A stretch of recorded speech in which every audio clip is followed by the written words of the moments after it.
Neil Ross, wheelchair fencing. How did you get into your sport? For started, my friend David Heaton was in Blackpool. He's my best friend, and he was doing wheelchair fencing ever since he was in a wheelchair. So he kind of got me interested in it, and I saw that he was travelling all over the world, and I figured I should get a piece of this as well. What do you enjoy most about fencing? I think it really draws it to me is that it's the physical aspect of it. So you actually get points for hitting people. Whereas most sports you get sent off.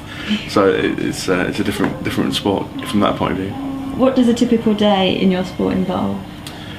For competition, we probably start pretty early for breakfast.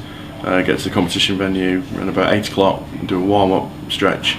Then have a lesson or like a warm-up with the coach. And then it can involve sitting around for a long time, then waiting to get called for the first fight.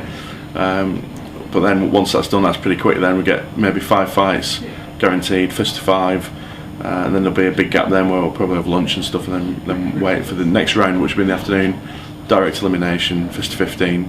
So you get a seeding on how you do in the pools, and then you move on in the afternoon. Every time you win one of the 15s, you move on to the next round, and so on. So it's a pretty full day, pretty intense, and we're constantly having lessons in between with the coach and some tips, advice. And again, just getting loose, keeping warm. How do you relax when you're not training or competing? I work, so I'm pretty busy at home. But when I get a chance to go out fishing or playing golf, it just gets me nice and away from, get you back to nature and away from all hustle and bustle. What do you hope to achieve in your sport in the future? I'd like to compete in Beijing. That's where I'm from. I went to Paralympics in Sydney, but I was with the wheelchair rugby team as a coach, which was a really good experience, but I really missed the competing element of it while I was there, so I decided to get back down to training and do something for myself really. So that's like my ultimate aim. What advice would you give to somebody who wanted to get into fencing? I'd say go along to a local club.